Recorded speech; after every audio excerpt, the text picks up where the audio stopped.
અને હવે સીધા જ આપને લઈ જઈએ જગન્નાથ મંદિર ખાતે, જ્યાં ધ્વજારોહણ તો થઈ ચૂક્યું છે। નેત્રોત્સવની વિધિ, પૂજન વિધિ જ્યારે ચાલી રહી છે ત્યારે ભગવાન જગન્નાથના પટ ખુલી ચૂક્યા છે અને ભગવાન જગન્નાથ, ભાઈ બળભદ્ર અને બહેન સુભદ્રાજીના દર્શન થઈ રહ્યા છે। આ દર્શન અત્યારે અમે આપને કરાવી રહ્યા છે। સંદેશ ન્યૂઝની સ્ક્રીન પર અત્યારે મહાઆરતીના દ્રશ્યો આપ જોઈ રહ્યા છો।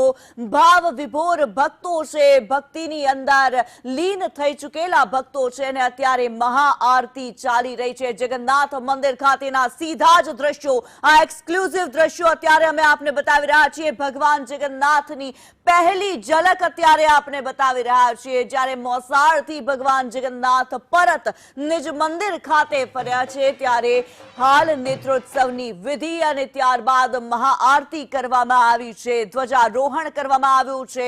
ડેપ્યુટી સીએમ હર્ષ સંઘવી દ્વારા ધ્વજારોહણ કરવામાં આવ્યું અને હાલ મહાઆરતી કરવામાં આવી રહી છે। અને આ મોકા પર મંત્રીમંડળના જે મંત્રીઓ છે, ઋષિકેશ પટેલ છે, ઉર્જા અને પેટ્રોકેમિકલ મંત્રી, તેઓ પણ હાજર છે। ઉપરાંત પૂર્વ ડેપ્યુટી સીએમ નીતિન પટેલ પણ પોતાના પરિવારની સાથે અત્યારે જગન્નાથ મંદિર ખાતે ઉપસ્થિત છે।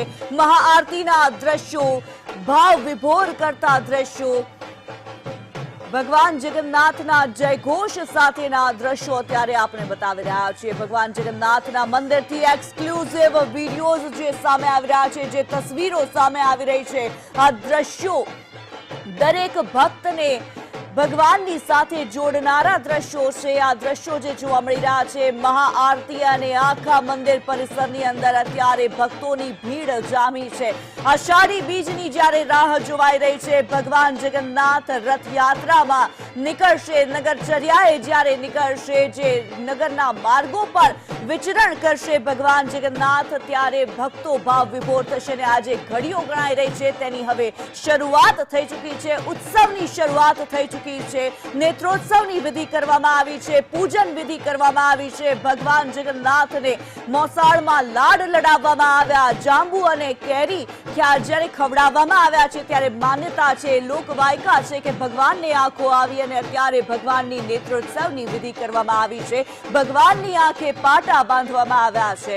ભગવાન જગન્નાથ અત્યારે જે દર્શન આપી રહ્યા છે, વર્ષની અંદર જ્યારે નેત્રોત્સવની વિધિ થતી હોય, વર્ષમાં એકવાર જ્યારે આ દર્શન મળતા હોય, આ દર્શનનો લાહવો સૌ કોઈના હૃદયની અંદર જે લાગણી જન્માવે છે, જે આસ્થા, જે શ્રદ્ધાનો મહાસાગર અત્યારે ઉમટી રહ્યો છે ભક્તોના હૃદયની અંદર, તે કોઈ પણ અનુભવી શકે છે। જે ભાવ વિભોર કરતા દ્રશ્યો છે આપને અત્યારે બતાવી રહ્યા છીએ।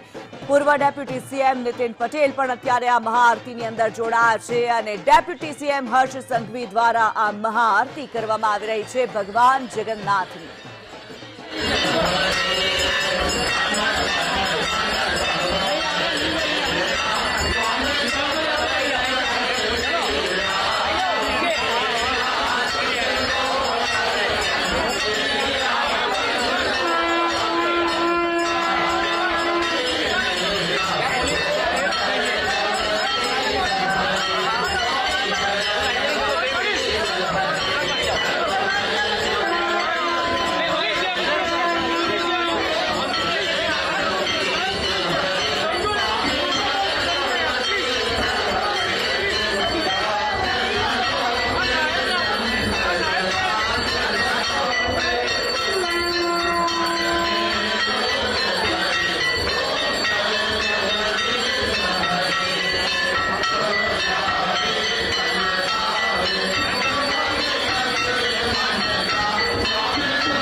જ્યારે મહાઆરતી કરવામાં આવી છે ભગવાન જગન્નાથજીની મહાઆરતીના દર્શન અત્યારે આપને સંદેશ ન્યૂઝની સ્ક્રીન પર કરાવવામાં આવ્યા છે। જે ભક્તો આજે જગન્નાથ મંદિરે નથી પહોંચી શક્યા એ તમામ ભક્તો માટે થઈને અત્યારે સંદેશ ન્યૂઝની સ્ક્રીન પર અમે મહાઆરતીના દ્રશ્યો આપને બતાવ્યા છે। મહાઆરતીનો ભાગ એ ભક્તોને બનાવ્યા છે કે જેઓ મંદિર ખાતે નથી પહોંચી શક્યા અને અત્યારે જ્યારે ભગવાન જગન્નાથજીની પૂજન વિધિ કરવામાં આવી છે, નેત્રોત્સવની વિધિ કરવામાં આવી છે। બસ હવે ઘડીઓ ગણાઈ રહી છે કે ભગવાન જગન્નાથ ક્યારે નગરચર્યાએ નીકળશે, પોતાના રથની અંદર બિરાજમાન ક્યારે થશે। બસ હવે એક કલાકો છે, એક ક્ષણોની રાહ જોવાઈ રહી છે। દરેક ભક્ત, દરેક અમદાવાદી, દરેક કર્ણાવતી નગરનું નગરજન એ વિચારી રહ્યું છે કે ક્યારે મારી ગલીની અંદર ભગવાન જગન્નાથના દર્શન થશે। અત્યારે હાલ જ્યારે પૂજન વિધિ કરવામાં આવી છે, નેત્રોત્સવની વિધિ કરવામાં આવી છે, ભગવાન જગન્નાથ જ્યારે નિજ મંદિર ખાતે પહોંચ્યા છે, મોસાળ ખાતે લાડ લડાવવામાં આવ્યા અને ત્યારબાદ જ્યારે જાંબુ અને કેરી ખાઈને ભગવાનને આંખો આવી, આજે નેત્રોત્સવની વિધિ કરવામાં આવી છે। ભગવાનની આંખે પાટા બાંધવામાં આવ્યા છે અને ધર્મ ધ્વજાનું ધ્વજારોહણ પણ કરવામાં આવ્યું છે।